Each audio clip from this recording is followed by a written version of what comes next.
out, and I could see that the chap was over 6 feet tall and looked just like a tree. He said, "What was that you said?" I said, "Who said?" He said, "You said." I said, "Me?" He said, "Yes, you." I said, "Not me."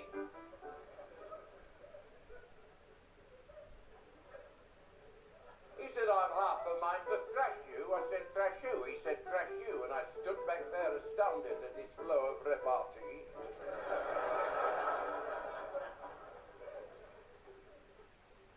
He said, "I know just what you thought." I said, "Who thought?" He said, "You thought." I said, "Me?" He said, "Yes, you thought I was small."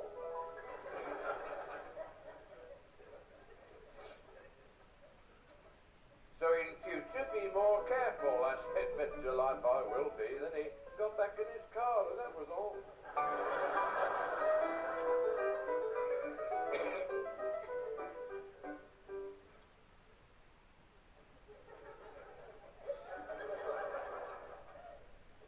A week ago today, I went to supper with a girlfriend. She's the girlfriend when our husband's not about. Well, I knew that it was risky and that anything might happen if he suddenly came in and found us out. Still, we sat and had some supper, then we polished off the gin. Then she said, "My husband's listening at the door."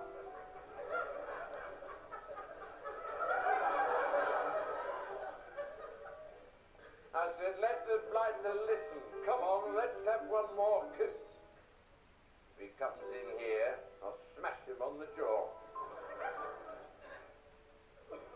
The door then opened widely with a crash.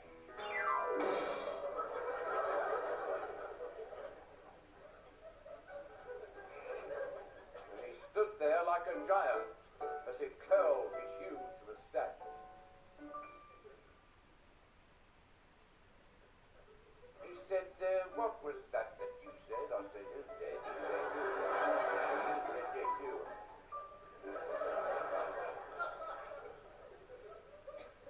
He said, "I really ought to kill you." I said, "Kill who?" He said, "Kill you." I said, "Me?" He said, "Yes, you." I said, "But how?" He said, "You'll see." I said, "But you'd be hung for murder." He said, "Who would?" I said, "You would." He said, "Me?" I said, "Yes, you." He said, "You're right." I shall have to think that over. I said, "What?" He said, "What you said." I said, "Yes, well, I'll be going. Now, good night."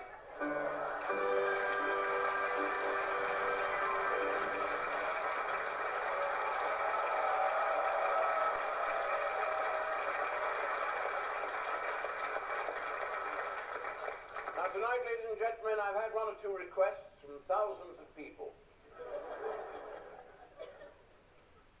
It appears that they require me to resurrect, if that's indeed the right word to use, a very famous old jazz song entitled "Birth of the Blues." As a matter of fact, all my friends here agree with this bit. And so, with the aid of my friends tonight, I'm going to render this song for you, just like you render fat down in a frying pan.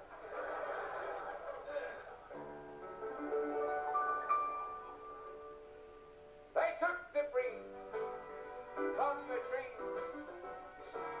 whispering weird and very wonderful melodies. Yes, folks. And they took that and they made it the start of the blues.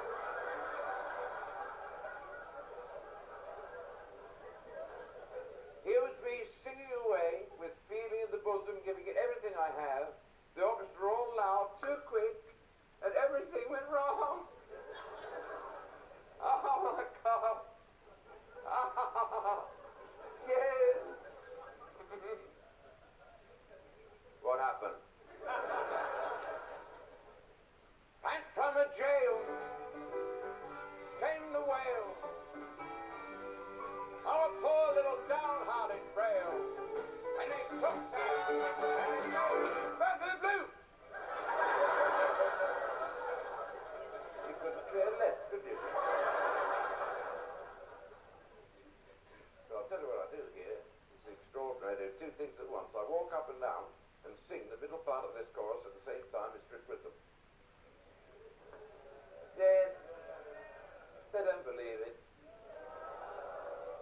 going to do it because I tell you, we had to do those in the army. Two things at once in the army. During the war, yes. Two things at once with the word of command. Of course, if the bombs were falling, often we did three.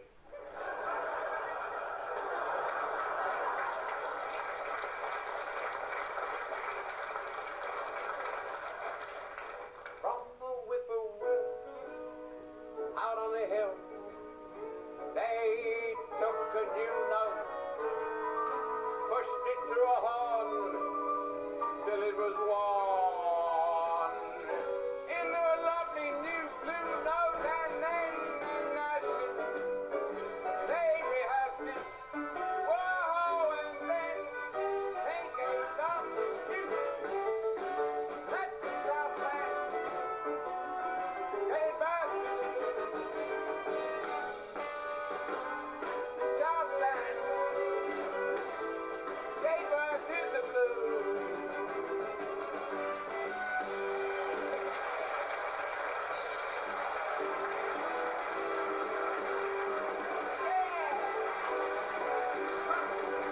Distillation of serendipitous whimsicalities. Welcome, a very warm welcome to Mr. Richard Stilgoe.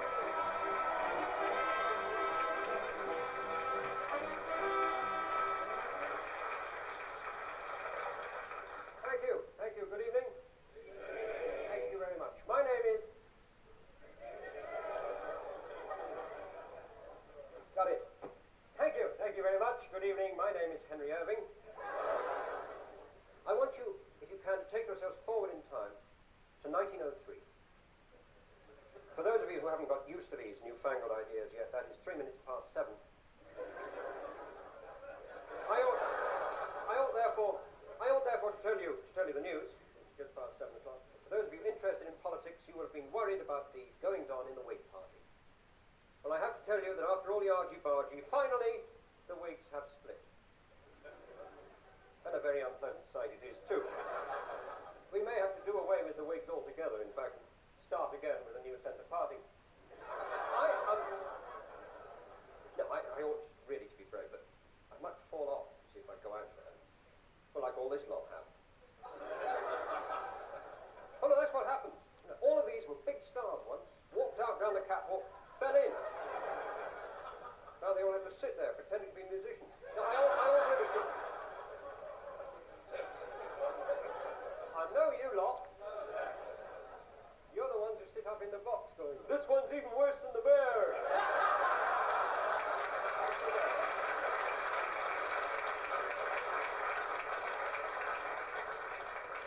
I shall be brave. Mr. Auctioneer, how nice to meet you. I hope you get a good price for all the acts. Oh. Is there a Florence Nightingale in the house? Bless you. One of my hobbies is anagrams. You take the name Richard Stilgoe? Out of it you can get people like Archie Slogdirt. And if you get the word orchestra, do you know what you can make out of orchestra? Yes, cart horse. No, they're very similar, really, don't you know? In both cases, you need a man with a stick to get them started. So, accompanied by the world's largest string quartet, I shall now give you the first and possibly only performance of my new song, The Good Old Days. Mr. Herman, please, sir.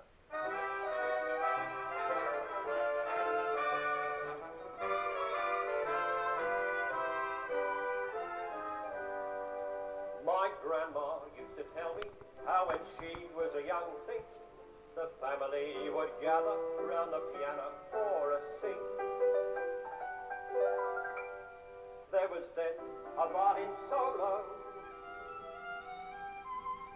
from Grandma's elder brother, which they clapped, but not too loudly, in case he sang another.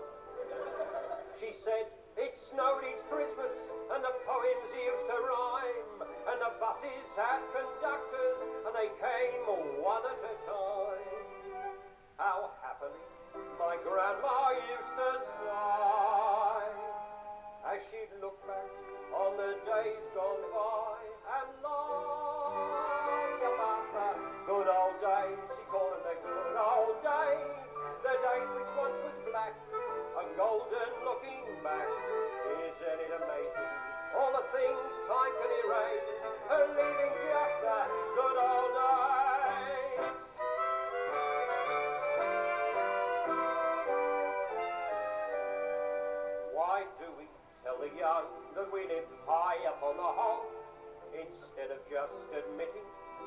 rationing and smog.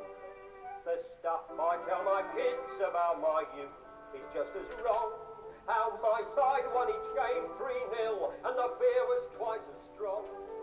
And the children scoff, then grow up, and to their own children say, things is really awful now compared with my young days.